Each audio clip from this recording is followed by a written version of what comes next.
นว่าล้านนี่นะอันวัดส้มมาเนอกระเท่าแก่ทั้งหลายคนเนอเลย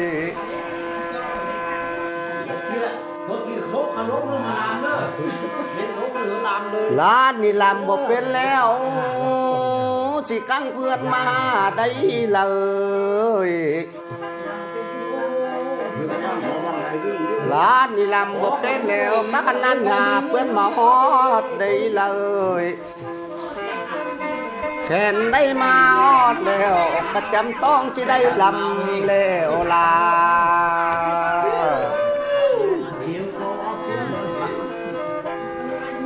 โอ้ยโนลาเอ้ย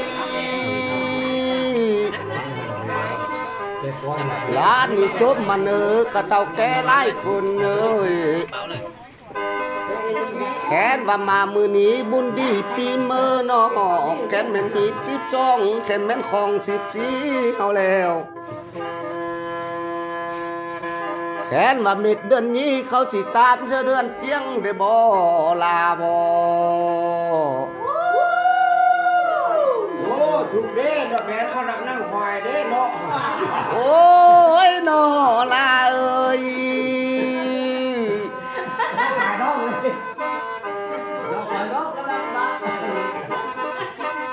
แขนว่าอายนี่นาอันละกีทอดน้อง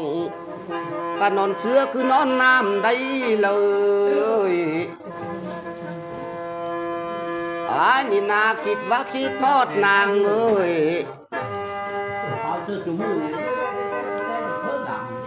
บ่อท่อนอนดอกจัดเหียนกระนำเจ้าเครื่องคืนนอแขนว่านอนกลางคืนเลยน้ำตาตกกระเสือซาดพ่อไล่นี่บ่ลาบ่แขนน้ำตาตกเอ้ยเสือมันไม่พอปันนี่บ่เลยน้ำตาตกเสมอนอยู่ยังสิปงใบมาเดลาเอ้ย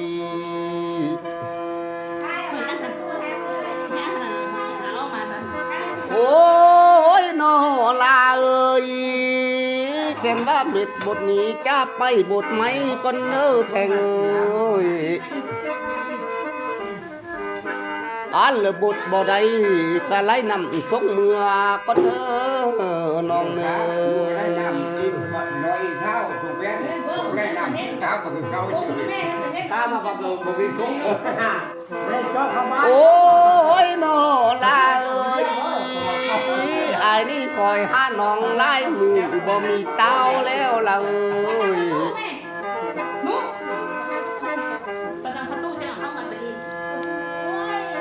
จะไล่คนไอ้นี่เลี้ยวขึ้นป่าเฮ็ดเดเมฆมาบังบ่เรามันนั่งยองอยู่นี่แม่ใกล้ไล่สักไรเจ็บมาใครนี่ดูคอยป้าเนี่ยคอยใหญ่นี่ไอ้ก็มีความหวังเอ้ยความลำจังมาเกี่ยวได้บ่ละเอ้ยอยากเที่ยวมาจุมือตีสิงสันได้บ่ลาบ่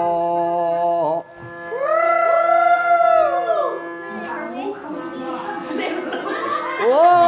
ยนอลาเอ้ยน้องคิดบังเด้อละเอ้ยตีเต็งอกเต็งใจสาวคำนางก็เคยกินเขาหลงอยู่บ่น้องบ่บอกคือดูซะเนาะมันรู้ว่าโอ้ยนอลาเอ้ยไอ้นี่คิดถึงน้องแก่นแม่นควายเต็มทงงามสิเป็นควายหาบ่เด้เลยแขนแม่นควายเต็มหน้าเอ้ยหันสิเป็นควายอายบ่เด้น้องบ่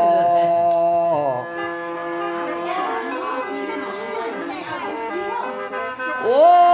ยนอลาเอ้ยแค่ว่าจริงใจมันบ่เลยสัญญาบันขักแน่ได้แม่น้อง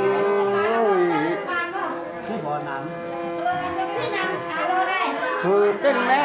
หน่อยกะต้นเจ้าจังก้อยแพงบ่เลย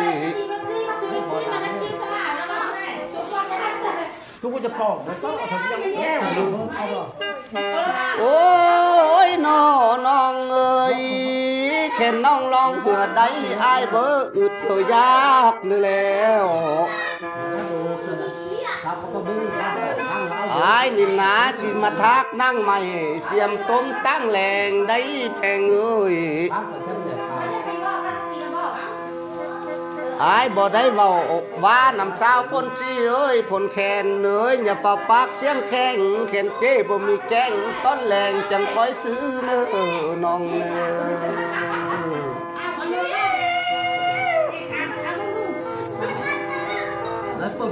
โอ้ยนอลาเอ้ย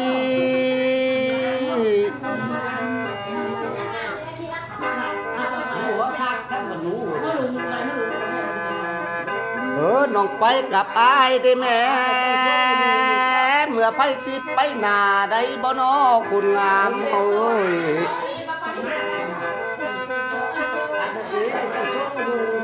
สาวคำนางเอ้ยฉันละไปนำสายเอ้ยเมื่อไปทงไปไห้ได้บ่น้องบ่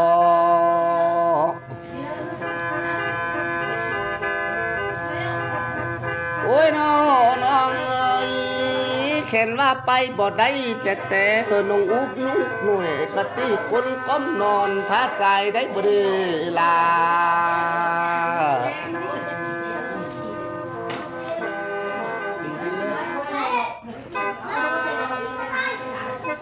โอ้ยโนลาเอ้ยเพื่อนบ่เบาว่าสนุกอยู่ในเมืองป่ามีแต่เด็กกับเฟิ่นบ่ลาเอ้ยแขนสนุกอยู่ในเมืองคนเลยมีตอกกินกับอินแล้วบ่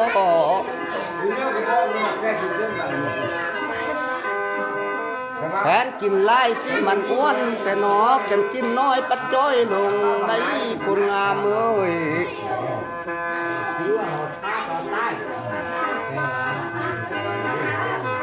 โอ้ยน้องเอ้ยไอ้นี่คิดยักได้ผักหอมเลือดที่มาเมื่อแกงไก่ได้เลยแขนวัดต้นขิงสายอ้อนซี่นี่นาอยากได้ปักหอมไทยเอ้ยทำมาเมื่อแกงกุ้งละของน้องซ้อนมาได้บ่น้องบ่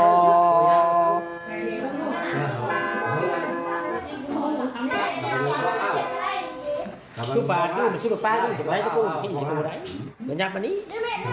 ba xèo xèo chứ không đậy đấy tập bao to chú mua ăn tô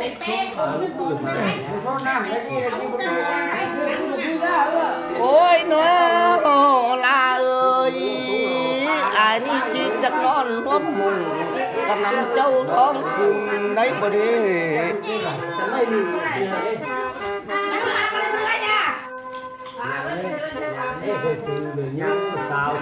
ไอ้นี่เสียได้เด้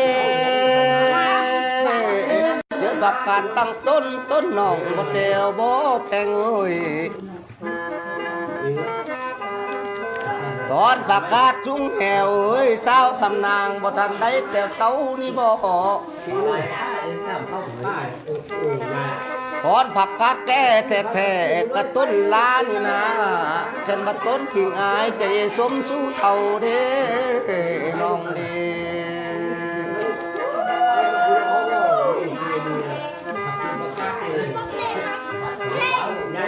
โอ้ยน้อลาเอ้ย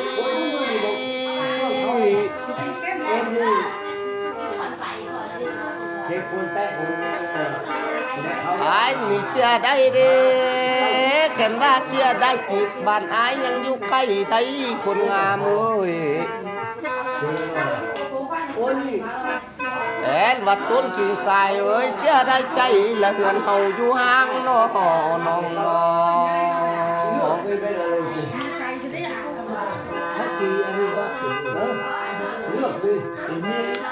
โอ้ยน้อลาเอ้ยน้องผู้มามือนี้มาคนเดียวได้เป้าแต่บ่น้องเอ้ยน้องบ่เสียแต่บ่ยานต้องชวนเหม็นเต้าชวนเหม็นตุนเขานาหักบ่มีดอกคนเฝ้าจดนำเขาขโมยแล้วได้ลา ต้นเข้า น่ะถือกินเต็มเอ๊ะสาว เข้ามาถึงนู่นบุรีนี่ค่ะ โอ้ยนอลาเอ้ย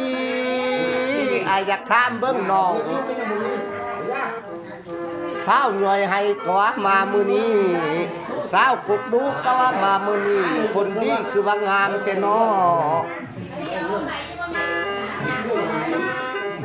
เรื่อง สาวหน่วยให้พันว่างามบัดหยังสาวกุกดูพันว่างามบัดยิ้มก็หัวยิ้มตอดสายแต่เด้ ให้มา อายได้ยินเพิ่นเว้าว่ามีเงือกทึกขวางมีบ่เด้สาวกุกดูเอาเอ้ย ก็มีบุรีเอาไปเกี่ยวคาอะไรกันก็ อายนี่นาอยากมาถามเบิ่งสาวหน่วยให้เด้ละมีกว้างคือใครบ่น้อเลย ไอ้หรือว่าป้าอยู่นำกินยาอยู่คือควายสาวคำนางมีบ่ดีน้องดี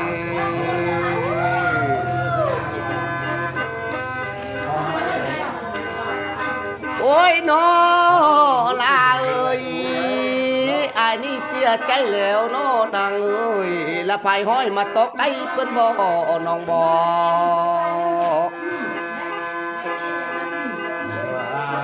ให้เพื่อนห้องเอ้ยสั่งก็หอยอายก็บ่คันบ่น้องบ่ ที่เป็นมองมันนี่เรื่องคนละคนละ โอ้ยน้อลาเอ้ย เด้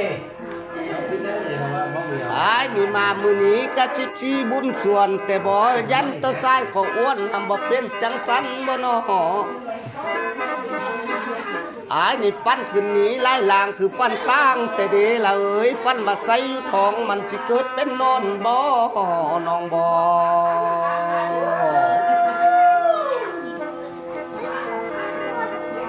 โอ้ยน้องเอ้ยเขียนว่าต้นถิงอ้ายย่านตะมอนอยู่หัวเอ้ยหันเกิดไฟของหามีบ่เด้ยานตะฟันเป็นทำชื่อดอกอีหล่ามาเป็นกู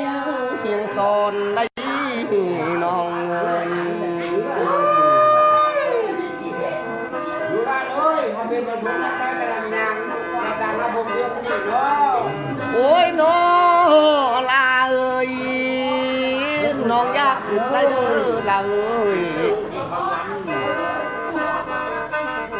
เขาอยากขึ้นจะชวนเม่นต้นค่ายเม่นดิบน้องเขาว่าเจ้เงินน้อยแล้วบ่น้องเนี่ยขีดไล่เน้อกันว่าค่ายเม่นซอยน้องพัดมาเจ้ลำบากมาเด้น้องดี เอาดิเอ้ย ใครที่เขาเชียร์ได้เงินน้อย โอ้ยน้องเอ้ยอายปัดเจ้น้องลำบากกระจับเจอหงซอยได้น้องเอ้ย แล้วก็สื่อให้ก็ สาวคำนางนาเห็ดซ้ำมันเม่นเจ้าออกบุกเอ้ยสาวคำนางเอ้ยกันยังอุบไว้เม่นเจ้าออกคนน้องฟังความอ้ายได้แม่ละเอ้ยค่ายเต็งดินเต็งหญ้าค่ายเต็งป่าเต็งมีเท่าแม่น้องแม่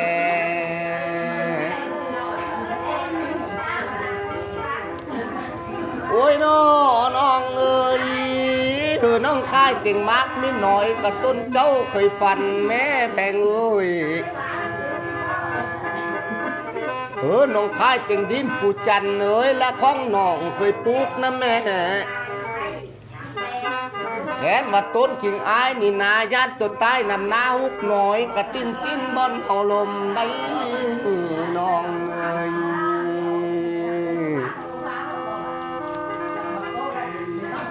โอ้ยน้องเอ้ย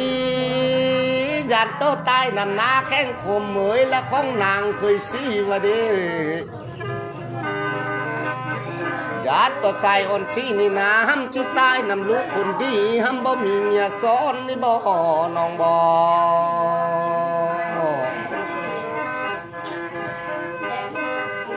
โอ้ยโดลาเอ้ยแค่นว่าต ายเจ็บเอิกก็ยังธรรมดาเด้น้องเอ้ยโดนขี้ทรายในนาย่านต้นใต้เอ้ยสิจักลุงจักตาหำบ่มีตีเพิ่งเน้อน้องเน้อโอ้ยน้องเอ้ยอันนี้ลำมาแล้วอันว่าลำด้นแล้วต้นจะลำข้อปากคอนคนเน้อน้องเอ้ยขอผักพรกินนำก็เสมยสูบยาก็เน้อน้องเน้อ